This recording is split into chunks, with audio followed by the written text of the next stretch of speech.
Welcome. And I really like the Illuminations lectures because they allow us to see a little bit of what the faculty at Purdue is doing, as well as bringing some people in and an opportunity for our students here.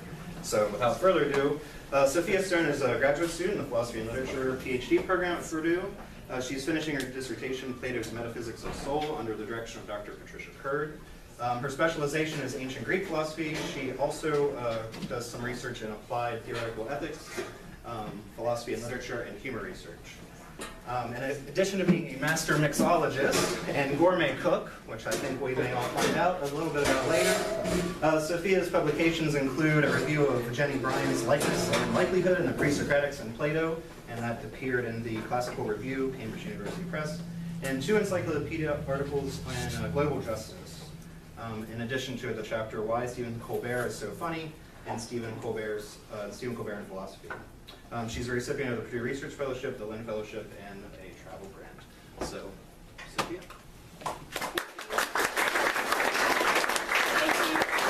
Thank you so much for being here. This is part of a long work in progress. This comes from the first chapter of my dissertation on Plato's Metaphysics of Soul. And because my degree is in philosophy and literature, I got to do all kinds of reading in various genres that normally you're not going to find in a strict philosophy paper. And so you're going to see that here today. You're going to see the product of my insatiable desire to read as much as I can and follow the thought wherever it leads me.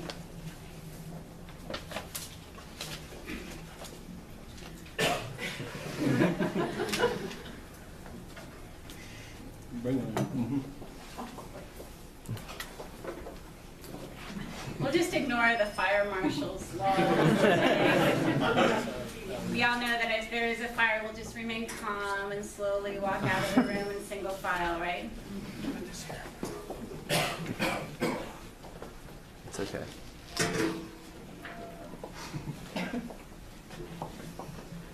Oh, and I need to thank you all for coming, but I need to say thank you to my husband, who's not here because he's taking care of our son Zachary.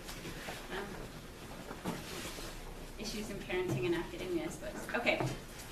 There are scholars who take the portrayal of Socrates in the Apology as a historical fact, or at least pretty close to historical facts. Charles Kahn has claimed that it is likely that in the Apology, Plato has given us a true picture of the man he saw before him. Gregory Vlastos, who famously divides the early dialogues as representative of the historical Socrates from the middle dialogues where Plato expresses his own views, writes, "If the essential historical accuracy of the Apology is conceded, our problem with sources is solved in principle. For we may then use the Apology as a touchstone of the like and veracity of the thought and character of Socrates depicted in Plato's earlier dialogues. The problem of whether the Apology is a close depiction of what Socrates really said at his trial is complex for the following reasons. We do not have corroborating evidence from other sources that Socrates did in fact say the things that Plato has him say. For example, we don't even know if the story about Chaerephon going to the oracle asking if there were anyone wiser than Socrates is true. And there are things that Socrates says that would be wholly inappropriate for him to behave or to say in a law court. Counter penalty, for example. He shames the jury. He verbally abuses one of his prosecutors, Meletus. But Socrates, well, he's funny at his trial. He entertains us. It's hard to think that defense is not all for show. On the other hand, perhaps it should not be so surprising that Socrates, an unconventional Athenian man, takes a stand against the accusations and charges made against him in an unconventional way. And by the way, for those of you who don't know, the charges against him are that one, he does not recognize the gods that Athens recognizes, so it's a charge of impiety.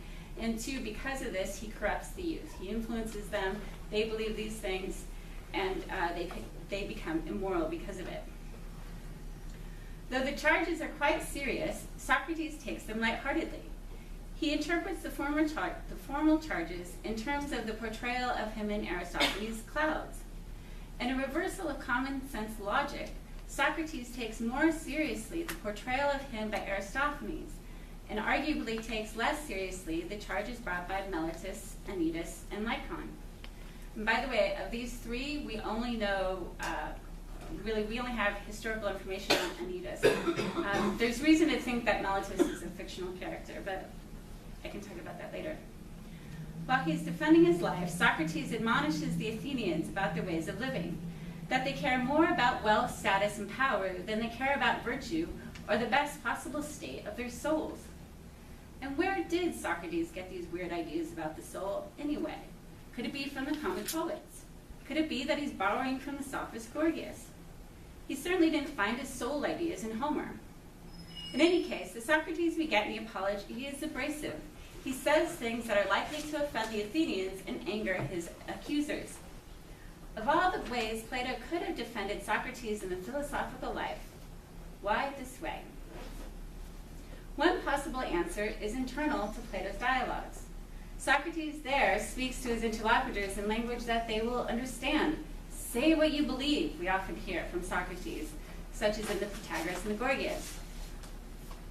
For 24 years prior to Socrates' trial, in 423, before Common Era, 14,000 people witnessed the portrayal of Socrates in Aristophanes' Clouds, which came in third place, and in Amcius' Conus, which came in second place, at the city of Dionysia.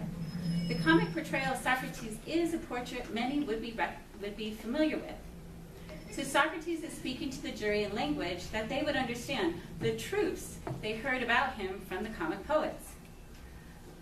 But another more probable answer lies external to Plato's dialogues and has more to do with the genre of comedy itself in 5th century Athens. The Athenians expected the comic poets to criticize and lambast corrupt politicians and public policies in their day.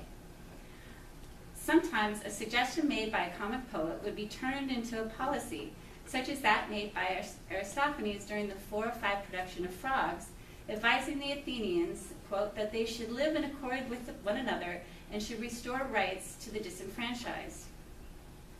There were even claims made by the comic poets called nouthesia, that comedy made men better members of their communities. Dubrov, a classicist on ancient comedy, claims that the allusion in clouds the allusion to clouds in the Apology 19c supports the view that the comic agon had an impact on public opinion beyond the theater of Dionysius.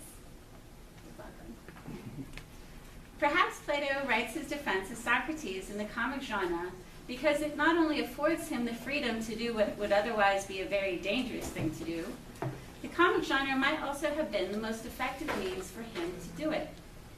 That is, through comedy, Plato criticizes Athens, her values, and her ways of living. In this paper, I argue that Plato in the Apology borrows from comedy in order to present a philosophical defense of Socrates' life and to accuse the men of Athens of their injustice and corrupt ways. It is why the Apology should be called the diagnostic dialogue, since it is there where Plato, and Socrates, diagnoses the corruption in Athens. Philosophy and comedy come together in the Apology to serve a common goal, to put Athens on trial.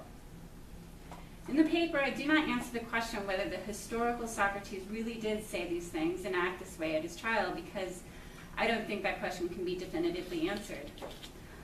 I should make clear that I understand Plato's Apology to be a philosophical and literary work based on a historical event, a work that is not entirely without fiction. But first, there's a common confusion among commentators regarding Socrates' comments about Aristophanes in the Apology and the 423 production of Clouds that needs to be cleared up. In a footnote to his translation of the Apology, C.D.C. Reeve claims that the Clouds, quote, presents a hostile portrait of Socrates. In another work of his, Reeve has Lesthenia, a fictional character discussing Plato's ideas, as saying the following: well, I don't believe the gods would inspire anyone to have Socrates burned to death the way he is in Clouds. A few lines later, Sophia replies, "Yeah, I hear that Socrates attended the clouds and stood up to be recognized when the actor who played him on stage appeared." Granted, the dialogue between Lastheneia and Sophia is fictional, but Reeve, unwittingly or not, makes a factual error with respect to the 423 production of The Clouds. The Clouds we have is an unfinished revision of that play. And one of the things we know from the ancient commentators of the Greek texts is that Aristophanes had changed the ending. In the original version of the play, the frontisteron, the think shop, does not get burned down. So why should this detail matter? Well, Clouds lost the contest at the city of Dionysia in 423. There has been some speculation that the play lost because the picture presented of Socrates was too harsh, especially at a time when Socrates had recently come back from the battle at Delium, the battle which Alcibiades mentions in Plato's Symposium at 221 B3. I find the speculation that Clouds lost for the harsh attacks on Socrates unlikely for the following reasons.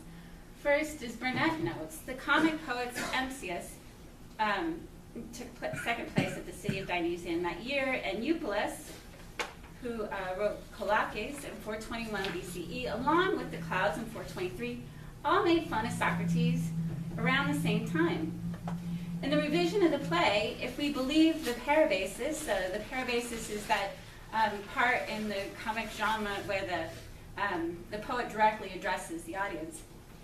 Aristophanes says that he revised Clouds to win first place. In the revision, the think shop is burned down.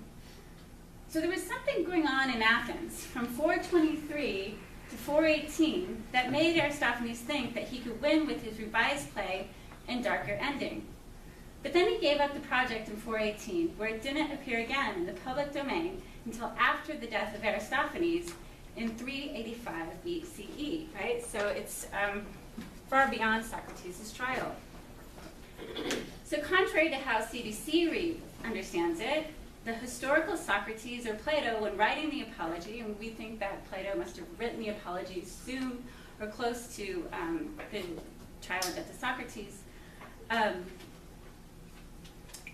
that he didn't know about the revised version.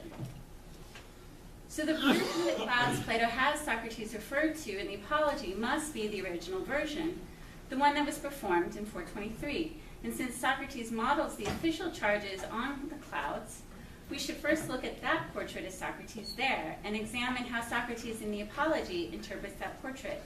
And by the way, we have good reason to believe that the first portrayal of Socrates we get in Clouds is from the original for the simple fact that Aristophanes would have no reason to change it. The portrayal of Socrates does not change the plot, Socrates is not in the parabasis, and Socrates, the historical figure, did not die. Moreover, the fragments we do have from the original Clouds do not contradict the depiction of Socrates we have in the revised version. And by the way, we know that the Clouds that we have is an incomplete revision because there are references to facts that would no longer be true that Aristophanes had not changed. So, for example, in 420, Cleon had died, the famous politician that Aristophanes likes to lampoon. And so it makes perfectly sense that he would talk about Cleon as if he were living in the Clouds, but then after he revised it, he should have taken it out. So it's clear that it's an incomplete version of what Aristophanes intended to have. And it's not clear that Plato ever had this revised version. Okay, so the first image of Socrates in the Clouds. In Clouds, Socrates is an eccentric figure with unique thinking habits. He has students who are pale and thin. And Socrates first appears suspended in the air so that he can conduct accurate investigations of meteorological phenomena. Socrates claims that it is necessary to get one's thoughts into a state of suspension and mix its minute particles into the air, which they resemble. One of the main characters, Socrates, comes to Socrates to learn oratory so that he can talk his way out of debt. Socrates promises him that under his instruction that he will become a fine talker. In the course of events after Socrates' initiation, Socrates claims that Zeus doesn't exist and introduces new divinities, the clouds. Socrates is unmistakably portrayed as a sophist whose think shop teaches both the right and the wrong logoi, the right and the wrong arguments. But a careful analysis of the play shows that the real target of Aristophanes' ire is not Socrates, but the morally corrupt Socrates and his son Philippides. It is funny at the end, when a creditor comes to collect what he's owed, Socrates responds to his request by appealing to natural philosophy. Can you imagine responding to your debtors by appealing to natural philosophy?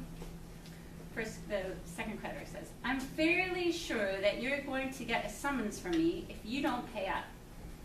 Tell me now, do you think that when Zeus rains, it's new rain every time? Or do you think the sun sucks up water from the ground so that he can use it again?"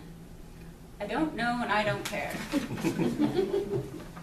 "Then how can you claim the right to have your money back if you have no knowledge of meteorology?" "Look, if you're short of cash, you can just pay the interest for now." "This interest, what exactly is it?" "Why, it's just the way that a sum of money keeps getting bigger and bigger month by month, day by day, as time runs on." "All right, now then, do you think the sea has more water in it now than it used to?" "No, it's the same size. There would be something wrong if it wasn't." "So the rivers run into the sea, and yet the sea doesn't get bigger. So how can you claim that as time runs on, your money should get bigger? You wretched fool, go and chase yourself away from this house." Not only is Socrates' ethics unproved, so is his lack of intelligence. His reply to the creditor is laughable. And during Socrates' lessons, Socrates asked the audience, "Do Greeks come this stupid?" Socrates tells him that in the course of his education that physical punishment may be necessary. After failing to teach Socrates anything, Socrates throws him out of the think shop. So Socrates asks his son Philippides to be educated in the think shop. Later, it is the arguments themselves and not Socrates that educate Socrates' son Philippides. Far from helping his father get out of debt, Socrates' plan backfires. Philippides violently cannot rightly be said of the clouds that Aristophanes shows Socrates to have corrupted the youth. On the contrary, the students seek education from Socrates who are already corrupted. The 19th century American artist John Singer Sargent once said that a portrait is a painting, but with a little something wrong with the mouth. Though a play and not a painting, the portrait of Socrates that we get in the clouds must have had some semblance to the historical Socrates, but to what extent we'll never know. In clouds, we get a Socrates with a little something wrong with the mouth. Yet people knew in 423 that the portrayal was a joke and not meant to be taken too seriously. So it is with great curiosity why Plato, nearly 24 years later, takes this portrait of Socrates in the clouds, the first image of Socrates, so seriously.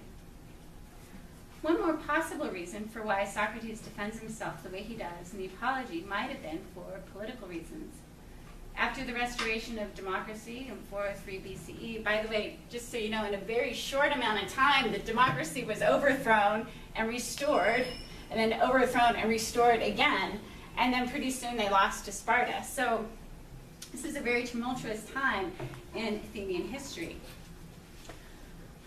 After the restoration of the democracy in 403 BCE, a decree was made to the effect that no one could be prosecuted for crimes committed before the democracy was restored.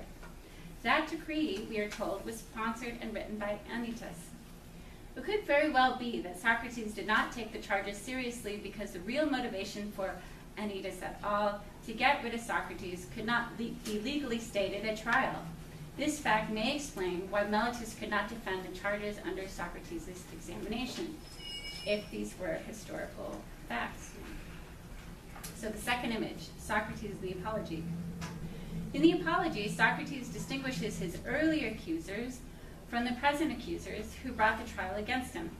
These earlier accusers are many and have been slandering Socrates for years, yet he could name not one of them unless one happens to be a writer of comedies. We could take this admission from Socrates as a direct attack on comedy in Aristophanes, yet a careful reading suggests that it is not comedy per se that is under attack, but the audience's uncritical acceptance of the ridiculous caricature of Socrates. They have been slandering Socrates for years.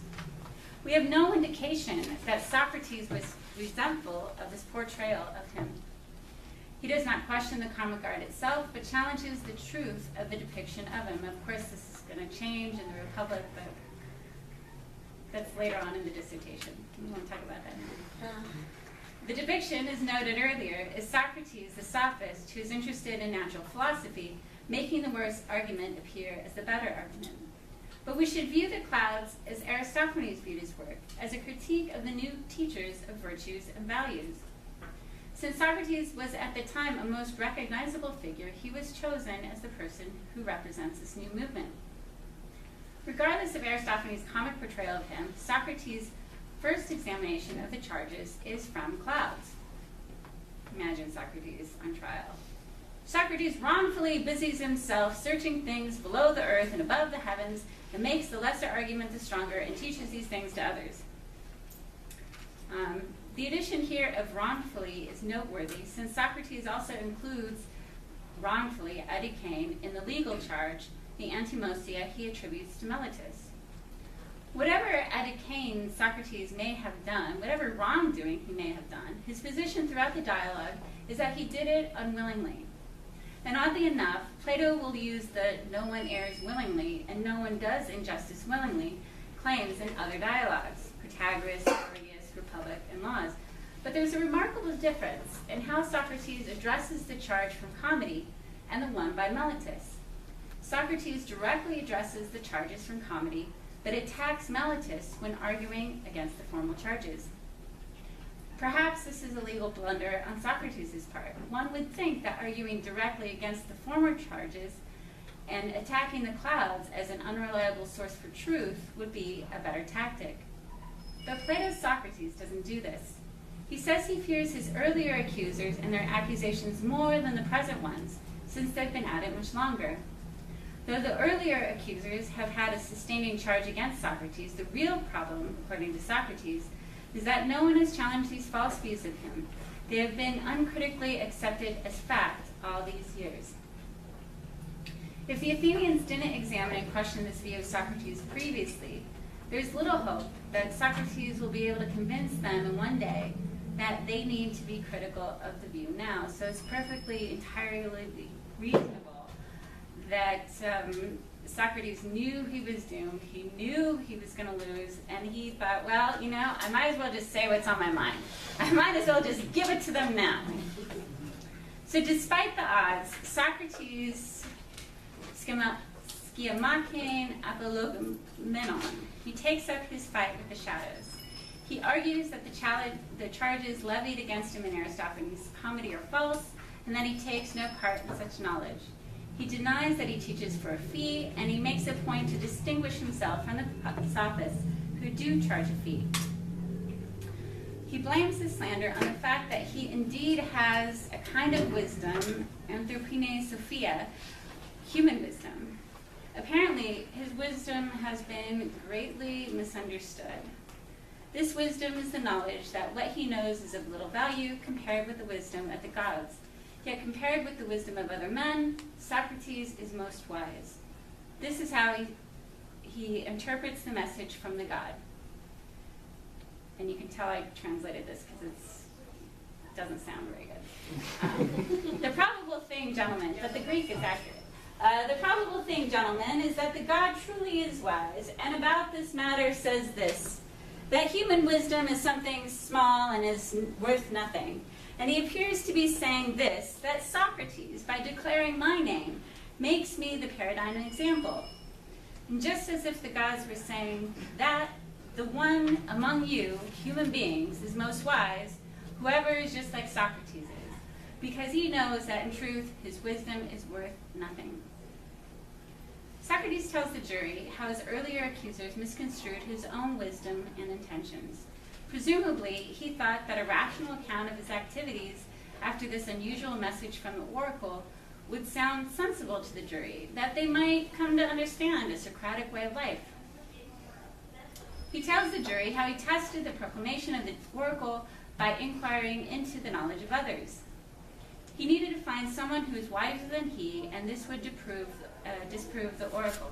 Okay, so I'm assuming that everybody is familiar with the apology, but just in case that you're not, his friend Hierophant goes to the oracle of Delphi, and he asks if there was anyone wiser than Socrates. And usually the oracle gives some kind of ambiguous answer that needs to be interpreted by some sage, but instead he got a definitive no. No one is wiser than Socrates. And so this puzzled Socrates greatly. So the story goes. We don't have any other corroborating evidence that this really happened. His motivation for the search is his own knowledge that he knows his wisdom is of little value. To his dismay and shock, he finds many people who are thought to be wise and claim to be wise in matters where they have no wisdom at all. The incongruity of his earnestness in searching for wise people and realizing that there are none, and telling them that they lack wisdom, coupled with his own profession of ignorance, is a laughable image. He says, I go around seeking out anyone, citizen or stranger, whom I think wise. Then, if I do not think he is, I come to the assistance of the god and show him that he's not wise.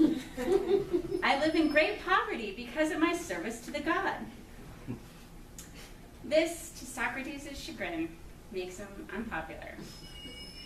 It is quite likely that for those who underwent Socrates' treatments, that their suffering was proportional to their investment in their own epistemic states.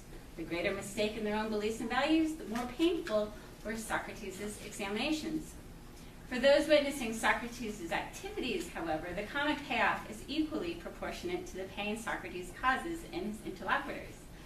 And I must add, it is also in part what makes reading Plato's dialogues enjoyable to read. At any rate, the conclusion Socrates comes to with his search reveals the kinds of deficiency in human knowledge and the scope of the problem. Apparently, the problem is prevalent throughout Athens. Socrates demonstrates that those who are not wise make three kinds of errors.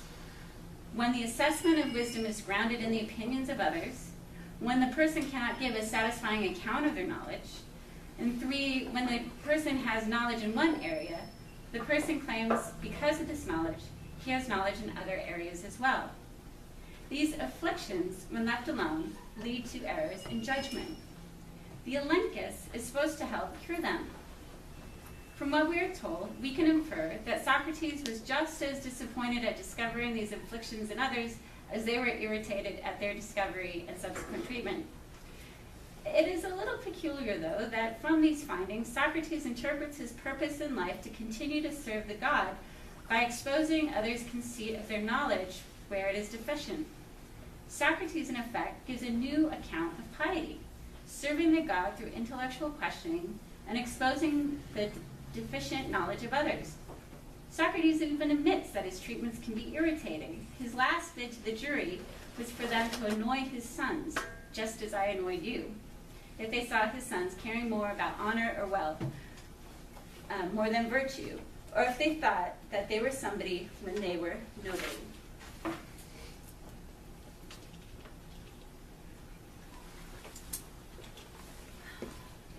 You guys can plan a little bit. What we take from this depiction of Socrates is someone who has lived his life according to certain principles. These principles may be in accord with a particular kind of life, but they are arguably distinct from and at times contrary to the values and traditions of Athens. And it is this incongruity, a Socrates who values intangible goods, such as the search for wisdom and virtue, against an Athenian populace that values goods of fortune, such as wealth, status, and political power. Socrates imagines what he would say to the jury if they would let him go if he promised to stop doing philosophy. Gentlemen of the jury, I am grateful and I am your friend, but I will obey the god rather than you, and as long as I draw breath and I am able, I shall not cease to practice philosophy, to exhort you, and in my usual way, to point out to any one of you whom I happen to meet. Good sir, you are an Athenian, a citizen of the greatest city, with the greatest reputation for both wisdom and power. Are you not ashamed of your eagerness to possess as much wealth, reputation, and honors as possible, while you do not care for nor give thought to wisdom or truth or the best possible state of your soul? Then, if one of you disputes this and says he does care, I shall not let him go at once or leave him, but I shall question him, examine him, and test him. And if I do not think he has attained the goodness that he says he has, I shall reproach him because he attaches little importance to the most important things and greater importance to inferior things. Maybe he does make the weaker argument the stronger in this weird logic, right? Maybe that charge is true. But what we don't have, however, oddly enough, is a satisfying defense against the official charges. Perhaps we do not have a direct defense of the charges because there are more serious problems Socrates would like to address. The jurymen and those witnessing his defense is the largest crowd Socrates has addressed. In Socrates' view, the young men who follow him do so freely. They are automatoi, autonomous, and they delight in hearing him examine people. These young men, Socrates thinks, often imitate him because they find plenty of people in the unenviable state of thinking that they know something when they know little or nothing. It is not Socrates alone who recognizes people's deficiencies in self-knowledge. Apparently, these afflictions are abundant throughout Athenian society. The young men who have the leisure to follow Socrates around notice it too. Contrary to the charges levied against him, it is not Socrates corrupts the youth with his questioning. Corruption is prevalent throughout Athens without Socrates, and his painful examinations are a way of addressing this corruption. Yet, the ones whose conceits are exposed are angry with Socrates, not with themselves, and blame him for teaching the method of examination. This is Socrates' account of the slander against him and how he corrupts the youth. His defense against the charge is to show, on the contrary, it is the Athenians who are corrupt in their thinking, and the method of examination exposes his corruption. Socrates, throughout his defense, denies that he teaches any knowledge and avows not knowing any knowledge worthwhile to teach. He does not deny, however, that he affects the youth or the people he examines. He does not directly deny that he corrupts the youth, only that the charge comes from diabole, the long-standing slander against him. The next tactic for Socrates is to show how Meletus does not care for the city, its laws, or its youth. Meletus is the example, then, of someone who thinks he knows something when he doesn't. By the way, Meletus could be a cognate for the term meletao, which is to care. And so when Socrates says you must care for your souls, he uses the cognate, he uses the verb epimelisthai, right? So it could be that Meletus is entirely fictional, or it could be that Socrates is playing on the meaning of his name. We won't know. When Socrates examines Meletus, Socrates focuses on the word atikeo, meaning unjustly or wrongfully. If he does do these things unwillingly, then that would or should relieve him of a guilty verdict. He also challenges the claim that he destroys the gods of the city by not recognizing them, and instead recognizes new divine things. Yet, we also know that Socrates did influence young men of Athens and that he held strange views about the soul and his divine sign. We know this from his defense against his early accusers. Socrates' tactic is to first examine Meletus, showing that he had not really thought about these charges at all and is unable to defend them. Thus, it is Meletus and this frivolous lawsuit that commits the wrongdoing, according to Socrates. Yet the successful Olympius against Meletus would not and did not defend Socrates from the official charges. He was successful in showing that Meletus did not know what he was committed to by bringing these charges against Socrates. The ignorance he attributes to Meletus is twofold. He's not able to defend his views, and yet, despite this, based on his opinions, commits wrongdoing by bringing this trial against Socrates. Socrates makes an interesting move at 26b. He asks Meletus whether the corruption of the youth charge is founded upon the charge of impiety, that Socrates teaches the young to be impious. Meletus agrees that it is.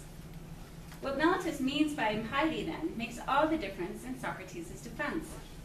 For if it is true that piety is recognizing the city's gods and partaking in the proper religious rituals and customs, Socrates' service to the god might very well be thought to be antithetical to Athenian values, especially if the youth of Athens imitate Socrates' service.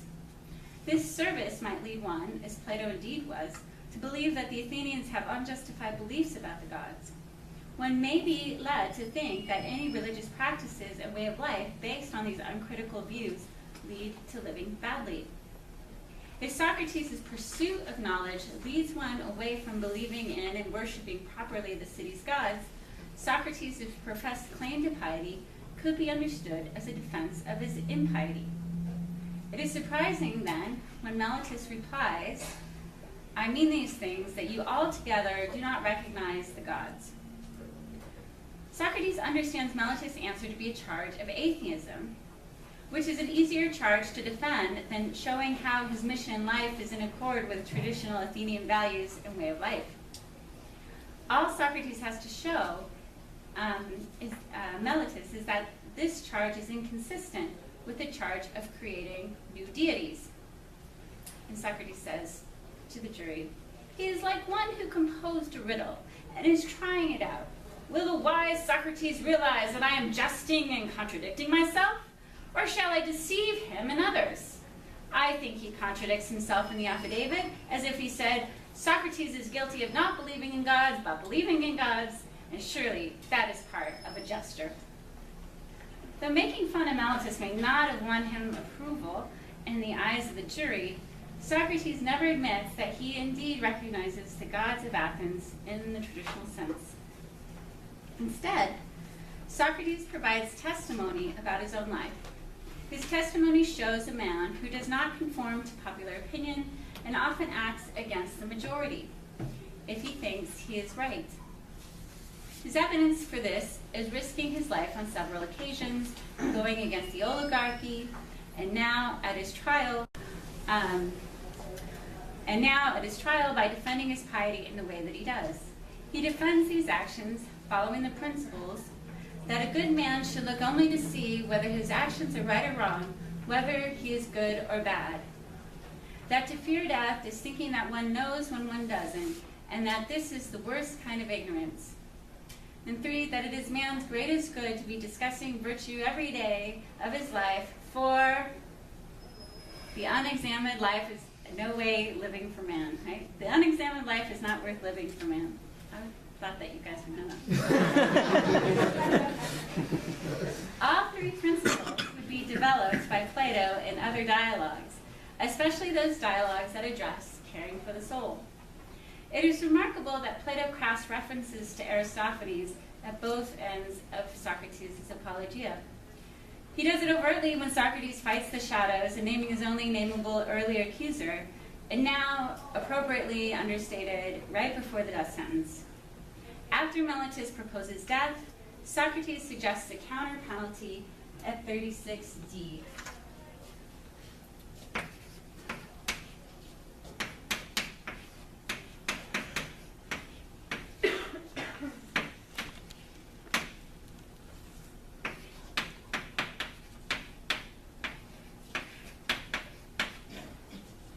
I don't suppose anybody reads Greek in here. I don't see my Greek buddies in here. Shame on them. Harrison, sorry. To be fed, right, the middle passive, right? To be fed in the Prytaneum. Right, that's his counter penalty. After Meletus proposes death, Socrates suggests a counter penalty. To be fed in the Prytaneum, an honor usually given to Olympic victors. This simple remark was a common notion in Athenian culture. Xenophanes, who was later followed by Euripides in this, criticized the tradition of giving such grand honors to athletes. We have the fragment from Xenophanes E2. And Olga is a Greek reader, so I didn't waste my time putting that up there on the board. Lesher translates this passage. But if by swiftness of foot one were to gain a victory, or in the pentathlon there by Pisa's stream in Olympus, in the sacred grove of Zeus, or by wrestling, or again the painful art of boxing, or the fearsome sport they call pankration, he would appear more glorious to his townsmen than win the front row seat of honor at the games. And there would be food from the city's public stores, and a keepsake gift for him. And even if he were to win the horses, he would get all these, not being as worthy of them as I. For our expertise is better than the strength of men and horses. But this practice makes no sense, nor is it right to prefer strength to this good expertise. For neither, if there were a good boxer among the people, nor if there were a pentathlete or wrestler, nor again if there were someone swift of foot, which is most honored of all men's deeds of strength, would this reason a city be better governed. Small joy would a city have from this, if someone were to be victorious in competing for a prize on Pisa's banks, for these do not enrich a city's treasure room. Xenophanes calls into question the honor of athletes, most notably here, where they would be given the gift of food from the city's public stores. Xenophanes criticizes this practice for it honors someone with skills useless to the city, while what really aids the city, someone of good wisdom, is ignored. Xenophanes, as someone who possesses this wisdom, claims that he is more worthy of such honors than any Olympic athlete, and Euripides takes up the same sentiment in a fragment from his work, Oedipus. Of all the countless evils that exist in Greece, no one is worse than the tribe of athletes. First, they do not learn how one should live, nor would they be able to do so. For how could one who was a slave to his jaw and defeated by his own belly acquire wealth beyond that which his father had achieved? I also fault the practice of the Greeks, who, holding an assembly for the sake of such as these, pay them the honor of the useless pleasures of a feast. For what aid to his native city does someone give who wins a crown for having wrestled well, or being a swift-footed man, or having thrown the discus or landed a good shot to the jaw? Will they engage the enemy in battle with the discus in their hands or without their shields?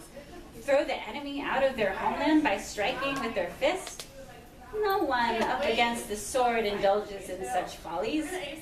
But I think that we ought to crown wise and good men with leafy crowns, him also who leads the city best by being wise and just, someone who also through his words liberates the city from evil deeds, ridding it both of battles and of civic strife, for noble deeds like these are good for the whole city and for all of Greece. Both Xenophanes and Euripides express criticism in the way that their culture honors athletes, and I think we do that here at Purdue too. Giving crowns and feasts from the city's coffers for men, but we have great athletic teams. And coming from Berkeley, it's great to be part of a winning team finally. So from the city's coffers for men whose activities are not noble and good for the whole city and for every Greek. Unduly ignored are those who have skills and wisdom and knowledge, arguably more helpful to the city than athletic skills. The sentiment behind Socrates' counterpenalty undoubtedly echoes these ideas. Yet, Socrates' use of this sentiment, here, now, in front of an audience of no less than 500 jury members and witnesses, and later, for Plato, millions of readers, stings the soul. Oh, Athenian men, it is fitting in this way that a man such as this should be fed in the Prytaneum, much more than if some one of you were victorious in Olympia with a horse or two or with a chariot. For he seems to make you happy, but I do make you happy, and he doesn't stand in need of food, but I do. Socrates' counter-penalty continues the tradition we think began from Xenophanes, from thinkers who claim to deserve grand awards in the Prytaneum more than the athletes who win at Olympia. Yet Socrates' counter-penalty, in its grammatical form, the dative, most closely resembles that of Aristophanes' Knights. And if you'll see, Knights was produced the year before the Clouds. Line 167. You will walk where you wish, and you will break commanders, you will bind guards, and hoodwink in the Prytanean. Just like Hannes, holding a withered crown, but always thirsty, whose prior victories would necessitate to drink in the Prytanean.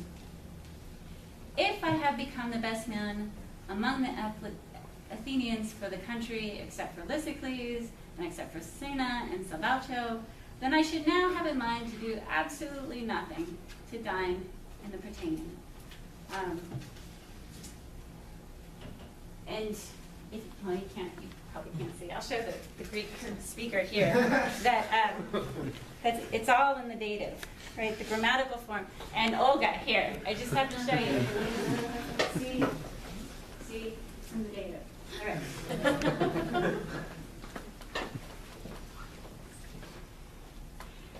Aristophanes turns the honor at the Prytanean on its head by lampooning the Athenian practice.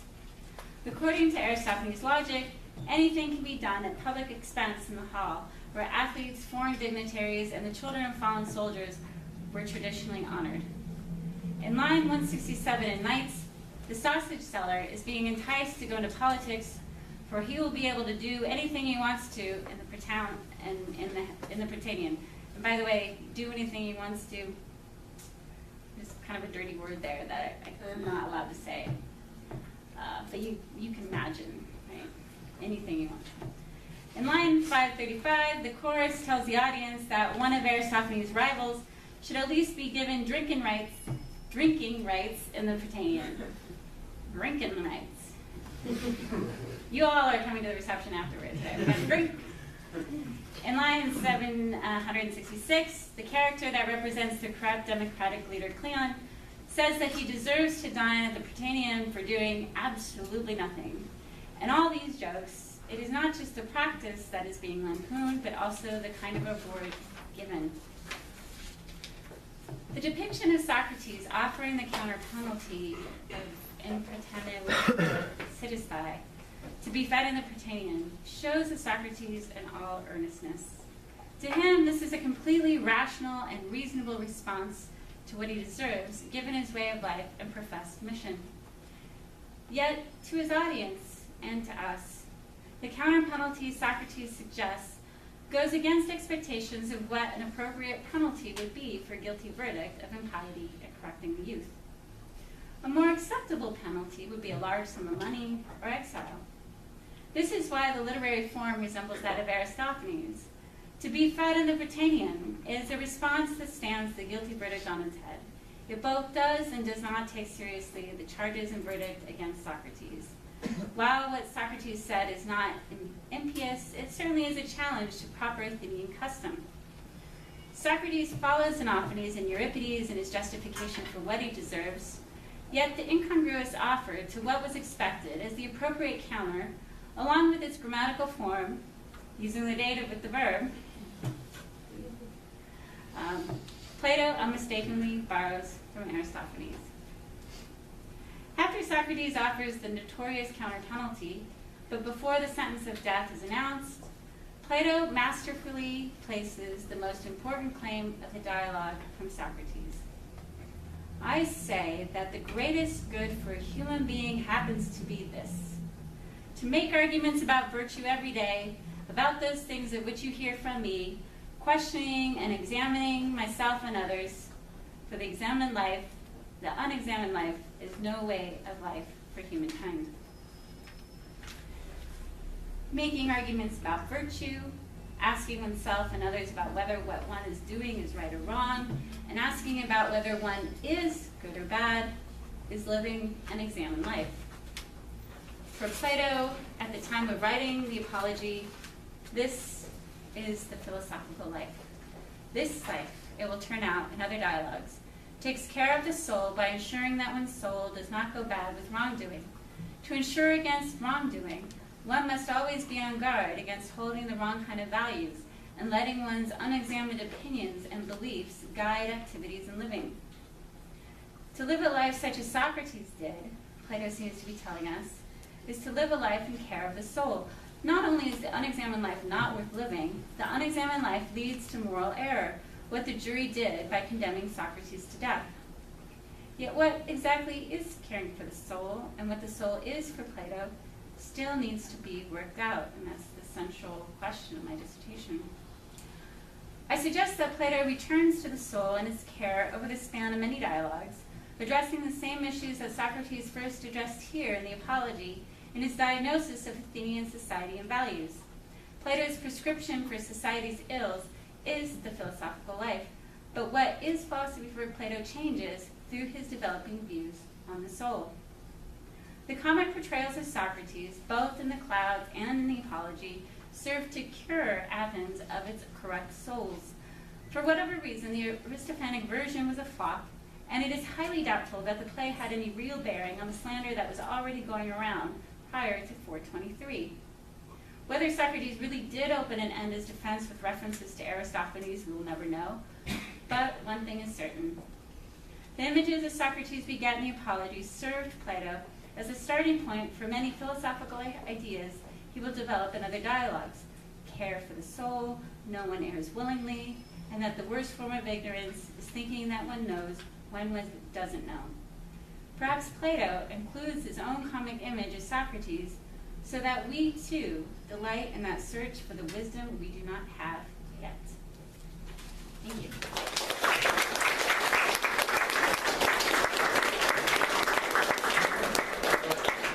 Sophia, I'll give you a minute to gather your thoughts before we put you on trial. Okay, I think some people need to leave too. Yeah, so I just wanted to announce if anybody needs to